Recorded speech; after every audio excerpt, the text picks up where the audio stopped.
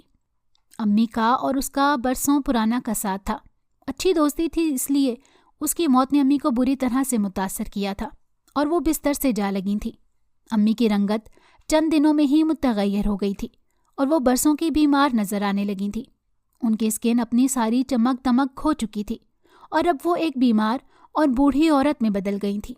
وہ کافی دن تک بستر سے لگی رہی تھی اور پھر گھر کا سودا سلف ختم ہونے لگا تھا۔ بہنوں کو اسکول و کالج کی فیس، بجلی گیس کے بل کے پیسے اور کئی ضرورتیں منہ کھول کر ہمیں ہضم کرنے کو آئیں، تو امی نے اپنی بیماری کو خود سے اتار پھینکا تھا اور اٹھ کر پھر سے مساج سینٹر جانے کی تیاری میں لگ گئی، اور پھر اگلے دن چلی بھی گئی تھیں۔ لیکن مجھے پتا تھا اب ان میں کام کرنے کی سکت باقی نہیں رہی۔ شکل کو جتنی مرضی وہ چمکا لیتی، لیکن اندر سے وہ بوڑھی ہو چکی تھیں۔ ان کی ہڈیاں اب مشقت کرنے کی پوزیشن میں نہیں تھی۔ اس دن وہ مساج سینٹر گئی تھی کہ تھوڑی دیر بعد مساج سینٹر سے فون آیا کہ امی کی طبیعت خراب ہے اور وہ بوڑھی بھی ہو چکی ہیں، اس لیے انہیں کام سے نکالا جا چکا ہے اور میں جا کر ان کو گھر لے آؤں۔ میں فون سننے کے بعد گھر کو لاک لگاتی بھاگی بھاگی مساج سینٹر گئی تھی، جہاں امی ایک طرف صوفے پر بیٹھی ہانپ رہی تھی۔ میں امی کے پاس گئی تھی کہ اسی وقت کوئی 25-30 سال کی عورت مغرور انداز سے چلتے ہوئے میرے پاس آئی تھی۔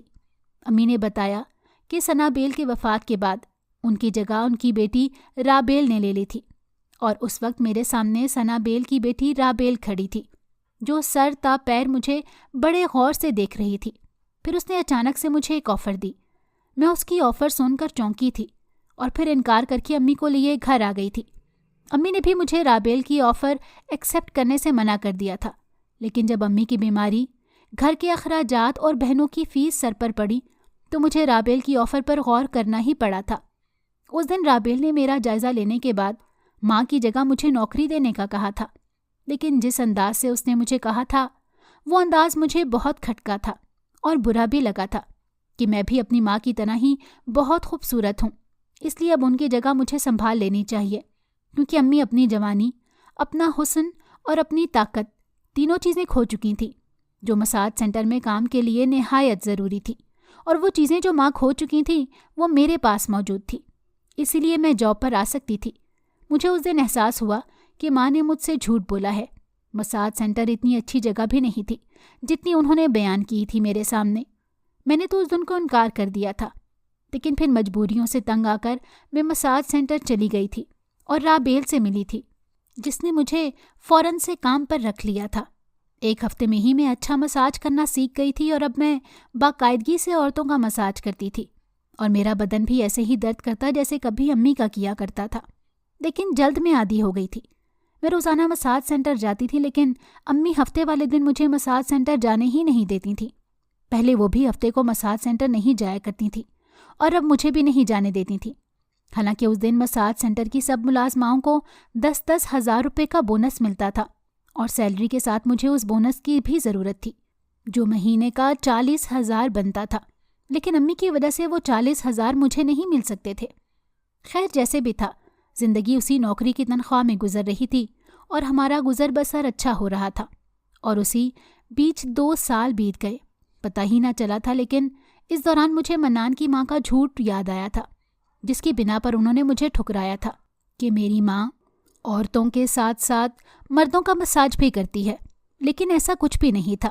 میں نے 2 سال میں صرف عورتوں کا مساج کیا تھا اور مجھے کسی بھی مرد کا مساج کرنے کے لیے نہیں کہا گیا تھا، اور نہ ہی میں نے کسی اور عورت کو یہ سب کرتے دیکھا تھا۔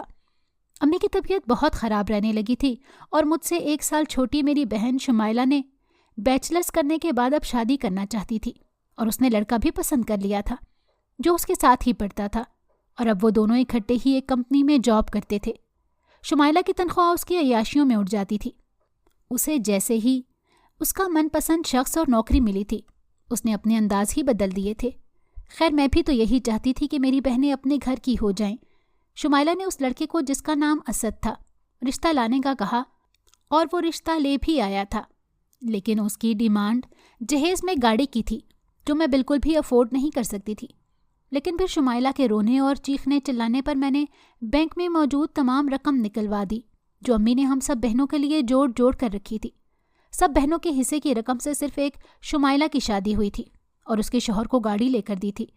شمائلہ کی شادی ہوئی تو امی کی طبیعت زیادہ خراب رہنے لگی تھی۔ میں نے جب ان کا چیک اپ کروایا تو میرے پیروں تلے سے زمین نکل گئی تھی اور میرے سر پر آسمان ٹوٹ پڑا تھا، کیونکہ امی کی طبیعت تو ان کی دوست سنابیل کی موت کے بعد سے ہی خراب تھی اور وقتاً فوقتاً میں ڈاکٹر کو دکھاتی رہی تھی، لیکن کوئی بھی بڑا مسئلہ نہیں تھا۔ سب ٹیسٹ ایک دم صاف تھے اور امی بالکل ٹھیک تھیں۔ ڈاکٹرز نے کہا تھا کہ یہ ڈھلتی عمر کا تقاضا ہے، لیکن پچھلے کچھ مہینوں سے امی کی طبیعت زیادہ خراب رہنے لگی تھی اور میں جاب کی مصروفیات اور پھر شمائلہ کی شادی کی مصروفیات کی وجہ سے انہیں ہسپتال نہیں لے جا سکی تھی۔ اور اب جب سب کاموں سے فارغ ہو کر امی کو ہسپتال لے کر گئی تھی تو ان کی بیماری کی نوعیت سن کر میری دنیا میری نظروں کے سامنے چکرانے لگی تھی، کیونکہ ڈاکٹرز نے امی کا چیک اپ اور کچھ ضروری ٹیسٹ کروانے کے بعد بتایا تھا کہ امی کو بلڈ کینسر ہے اور وہ بھی لاسٹ سٹیج پر، اس لیے ان کا جلد سے جلد علاج شروع کرنا ہوگا۔ میں نے امی کو ہسپتال میں داخل کروا دیا اور جتنی جمع پونجی تھی ہسپتال میں جمع کروا دی تھی، لیکن وہ کم تھی کیونکہ سب کچھ تو شمائلہ کی شادی پر خرچ ہو چکا تھا۔ مجھے یاد آیا کہ کل ہفتہ تھا۔ امی نے منع تو کیا تھا لیکن مجھے جا کر 10,000 بونس لینا تھا، زیادہ نہ صحیح لیکن ان 10,000 سے میری کچھ پریشانیاں تو ختم ہو ہی سکتی تھیں۔ میں امی کے روکنے کے انداز کو نظر انداز کرتی اگلے دن مساج سینٹر چلی گئی تھی۔ مجھے ہفتے والے دن مساج سینٹر میں دیکھ کر رابیل میڈم بہت خوش ہوئی تھی اور ایک عورت سے مجھے تیار کرنے کو کہا تو وہ مجھے ایک کمرے میں لے گئی اور مجھے دلہن کا لباس پہنا کر بالکل دلہن کی طرح سجا دیا تھا۔ مجھے تھوڑا عجیب بھی لگا تھا کہ کیوں مجھے دلہن کا لباس پہنایا گیا ہے، لیکن تب میرے سر پر حیرت کا آسمان ٹوٹ پڑا جب مجھے کمرے سے باہر لایا گیا اور جو کچھ میں نے دیکھا وہ میری سوچ سے پرے کا کچھ تھا۔ میں نے دیکھا کہ مساج سینٹر پر کام کرنے والی ساری عورتیں دلہن کے لباس میں ہیں، جو سبھی یا تو کنواری لڑکیاں تھیں یا پھر طلاق یافتہ یا بیوہ نوجوان عورتیں تھیں۔ ان کو پہلے سے اتنا سجنے سنورنے کے لیے رقم کا بتا دیا گیا تھا اور وہ سب ایک لائن بنا کر کھڑی ہیں اور مساج سینٹر کے مردوں والے حصے کا دروازہ کھلتا ہے، وہاں پر کچھ بڑی عمر کے مرد بیٹھے ہوئے تھے۔ یہ سب دیکھ کر تو میں چکرا گئی تھی اور مجھے سمجھ آنے لگا کہ امی ہفتے کو مساج سینٹر کیوں نہیں آتی تھیں اور مجھے کیوں نہیں آنے دیتی تھی۔ میں نے غصے سے رابیل میڈم کی طرف دیکھا۔ رابیل میری حالت پر ہنسی تھی اور کہا کہ شاید تم غلط سمجھ رہی ہو، یہاں کوئی غلط کام نہیں ہوتا، یہ سارے مرد وہ ہیں جو نکاح کرنے کے لیے دلہن ڈھونڈ رہے ہیں اور ہفتے کے دن یہاں رشتہ دیکھنے آتے ہیں۔ اگر ان کو کوئی لڑکی پسند آ جاتی ہے تو پھر وہ اس کی رضامندی جان کر اس کے گھر رشتہ بھیجتے ہیں اور ہمیں اس کی بھاری بھرکم فیس ادا کرتے ہیں۔ اس طرح یہاں سے بہت سارے امیر مرد اپنے لیے خوبصورت بیویاں لے کر جاتے ہیں اور بہت ساری غریب گھروں کی لڑکیوں اور زمانے کی ٹھکرائی ہوئی عورتوں کے گھر بس جاتے ہیں۔ کبھی کبھی ایسا بھی ہوتا ہے کہ کوئی رشتہ نہیں جڑ پاتا، لیکن زیادہ تو کامیاب شادیاں ہی ہوتی ہیں۔ پھر کسی حلال طریقے سے ہر ہفتے کچھ لاکھ کما کر ہم تمام ورکنگ لیڈیز کو بونس بھی دیتے ہیں۔ ان کا کام شاید غلط نہیں تھا، پھر بھی میں وہاں سے نکل کر گھر آ گئی تھی اور سوچنے لگی تھی کہ آگے کیا کرنا ہے، اور تب میں نے سوچا کہ کیوں نہ میں اپنا کھانا بنا کر فروخت کروں، اور میں نے ایسا ہی کیا۔ لیکن رابیل کی بات ٹھیک تھی، اس طرح میں چند 100 ہی کما سکتی تھی، اس سے زیادہ نہیں۔ میں امی کی بیماری کو لے کر آگے ہی بہت پریشان تھی کہ شمائلہ شادی کے 6 ماہ بعد میکے آ بیٹھی۔ اس کے شوہر کی نئی فرمائش حاضر تھی کہ میں ان دونوں کو سوئٹزرلینڈ کے لیے ہنی مون ٹکٹس گفٹ کروں۔ یہاں میری ماں مر رہی تھی اور وہاں ان کو اپنی ہنی مون کی پڑی تھی، جو شادی کو 6 ماہ ہونے کے بعد بھی ہو نہیں پایا تھا، کیونکہ وہ دونوں میاں بیوی اپنے پاس سے ایک تھیلا بھی خرچ کرنا نہیں چاہتے تھے۔ ان کے نزدیک میرے پاس قارون کا خزانہ تھا جو میں ان سے چھپا رہی تھی اور سڑک کنارے بریانی کا ٹھیلا لگانے کا ڈھونگ کرتی تھی۔ میں حق حلال کا کمانا چاہتی تھی اور دنیا مجھے ہی بیچ کر کھانا چاہتی تھی۔ میرا وہ بریانی کا ٹھیلا بھی زیادہ نہیں چلا، کیونکہ سڑک کنارے ٹھیلا لگانے کے لیے پولیس والوں کو بھی بتا دینا پڑتا تھا، جو میرے پاس نہیں تھا، اور اگر میں روز بھتہ نہیں بھر سکتی تھی تو مجھے 2 لاکھ روپے میں ٹھیلا لگانے کا اجازت نامہ لینا تھا۔ میری ماں اسپتال میں پڑی زندگی اور موت کی جنگ لڑ رہی تھی، اور میں پائی کی محتاج کہاں سے 2 لاکھ دیتی؟ اور جب یہ بات میں نے کانسٹیبل سے کہی تو اس نے بڑی خباثت سے مجھے دھمکیاں دیں، اور اس دن میں نے بہت سوچا اور پھر اپنے اصولوں کو توڑ ہفتے والے دن رابیل کے پاس آ گئی اور دلہن بن کر لائن میں کھڑی ہو گئی، اور پھر وہاں آئے مرد مجھے دیکھ کر حیران رہ گئے۔ ان میں سے بہت سارے میرے ساتھ نکاح کرنا چاہتے تھے اور بدلے میں بے پناہ دولت دینے کے لیے تیار تھے۔ کچھ تو رشتہ لے جانے کے لیے آپس میں لڑ پڑے تھے، اور اسی کا فائدہ اٹھا کر میں نے رابیل سے 10,000 کی جگہ 10 لاکھ کی ڈیمانڈ کی، کیونکہ میں جان چکی تھی کہ وہ ایک کلائنٹ سے اس سے بھی زیادہ پیسے لیتی تھی۔ میری ڈیمانڈ کو دیکھتے ہوئے رابیل نے مجھے منہ مانگی رقم دینا شروع کر دی، جس کے بدلے میں نے کتنے رشتے ٹھکرانے کے بعد ایک ضعیف العمر بوڑھے سے نکاح کر لیا، اپنی زندگی اور خوشیوں کا سودا کر دیا اور ماں کا علاج شروع کروا دیا۔ شمائلہ کو سوئٹزرلینڈ ہنی مون کے لیے بھجوا دیا۔ علاج تو میں کروا رہی تھی، لیکن پیسوں سے جانیں نہیں ملتی، سو امی اپنی بیماری سے جان بر نہ ہو سکیں اور دنیا سے چلی گئیں۔ ان کے جانے کے بعد مجھے دنیا اندھیر لگنے لگی تھی، لیکن پھر میں نے اپنی بہنوں کے لیے جینا شروع کیا۔ کچھ وقت گزرا تھا کہ شمائلہ سے چھوٹی دونوں جڑواں بہنوں نے بھی شادی کی خواہش ظاہر کر دی۔ دونوں ماشاءاللہ سے ڈاکٹر بن چکی تھیں اور اپنے لیے ڈاکٹر ہی منتخب کیے تھے۔ دونوں کی شادی میں نے بے حد دھوم دھام سے کی تھی اور لاکھوں کا جہیز دیا تھا، جسے دیکھ کر شمائلہ کے شوہر کی رال پھر سے ٹپکنے لگی تھی، اور اب وہ بحریہ ٹاؤن میں گھر کی فرمائش لیے شمائلہ کو میکے بھیج چکا تھا، اور میں سخت پریشان تھی کہ ان دونوں میاں بیوی کا کروں تو کیا کروں۔ اور پھر میں نے ان کا منہ بند کروا دیا، انہیں ایک عدد گھر لے کر دے دیا۔ جس گھر میں ہم کرائے پر رہتے تھے میں نے وہ گھر بھی خرید لیا تھا اور اپنے لیے گاڑی بھی خرید لی تھی۔ پھر ایک دن قسمت نے بے وفائی کی اور میرا وہ بوڑھا شوہر بھی دنیا سے چلا گیا۔ اس کے جاتے ہی اس کے خاندان والوں نے مجھے ہر چیز سے بے دخل کر دینا چاہا، کیونکہ اس کے خاندان والوں کی مرضی کے خلاف جا کر مجھ سے نکاح کیا تھا اور مجھے میرے ہی گھر رکھا تھا۔ لیکن میں نے بہت کوششیں کر کے آخر اس کی ملکیت سے اپنا حصہ حاصل کر لیا تھا، اور پھر میری حقیقت سب پر کھل گئی کہ میں کیسے پیسے کماتی ہوں اور کیسے اتنی امیر ہو گئی ہوں۔ میں نے جن کے لیے سب کچھ کیا تھا وہ سب کے سب مجھے چھوڑ کر جا چکے تھے، اور میں آئینے میں اپنی جوانی کو دیکھتی رہی جو اپنی بہنوں کے اچھے مستقبل کے لیے میں نے تباہ کر ڈالی تھی۔ میرے پاس کچھ بھی نہیں رہا تھا، لیکن موت آنے تک مجھے جینا تو تھا۔ اور تبھی ایک دن شمائلہ پھر سے آ گئی تھی، وہ جو مجھے بے عزت کر کے مجھ سے ہر رشتہ ختم کر کے گئی تھی۔ وہ پھر سے آئی تھی اور اپنے کہے لفظوں پر پشیمان نہیں تھی، بلکہ وہ تو پھر سے اپنی ضرورت کے لیے آئی تھی۔ اس کے شوہر کو اب بزنس کا نشہ چڑھ چکا تھا اور اس کے لیے ایک خطیر رقم درکار تھی۔ میں نے خود کو اپنی بہنوں کی ماں سمجھا تھا ہمیشہ، اور مائیں تو معاف کر دیا کرتی ہیں۔ میں نے اس کی کہی ہر بات کو بھول کر اسے بزنس کے لیے رقم دینے کا وعدہ کیا، اور میں سب بھلا کر ان کی جھولی بھر دیتی تھی۔ دونوں ڈاکٹر بہنیں چاہتی تھیں کہ وہ اپنے اپنے شوہروں کے ساتھ مل کر ایک بڑا ہسپتال کھولیں، اور اس کے لیے بہت زیادہ رقم درکار تھی، اور اب میرے پاس بھی تھا قارون کا خزانہ، سو میں ان پر خود لٹتی گئی اور ان پر لٹاتی گئی۔ چھوٹی دونوں بہنیں بہت عرصے بعد مجھ سے ملنے آئی تھیں، لیکن وہ بھی اپنی ضرورت کے لیے۔ انہیں رقم چاہیے تھی کیونکہ وہ امریکہ پڑھنے کے لیے جانا چاہتی تھیں، اور میں نے ان کو دے دی۔ وقت گزرا اور میری ساری بہنیں اپنی اپنی زندگیوں میں سیٹل ہو گئیں، اور میں کشمالہ ندیم بالکل تنہا رہ گئی تھی۔ میری آنکھوں میں بسے سب خواب ٹوٹ کر ریزہ ریزہ ہو چکے تھے۔ ایک ہمسفر اور اپنا گھر، یہ میرا خواب تھے، لیکن اب میں کسی کا خواب نہیں رہی تھی، نہ ہو سکتی تھی۔ میں آج بھی بے پناہ خوبصورت تھی، لیکن سب میرا ساتھ چھوڑ کر جا چکے تھے۔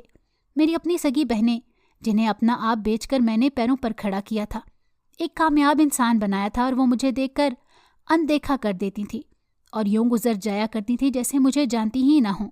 میں اپنی عمر کی 35 بہاریں دیکھ چکی تھی، اور اب کچھ بھی دیکھنے کی آس باقی نہیں رہی تھی۔ میں بیٹھ کر اب بس یہی سوچتے ہوئے زندگی گزار رہی تھی کہ رشتے جیسے خدا نے بنائے تھے ویسے ہی اچھے تھے۔ مجھے اپنی بہنوں کی ماں نہیں بننا چاہیے تھا، اور نہ ہی ان کی ہر خواہش پوری کر کر کے انہیں اس موڑ تک لانا تھا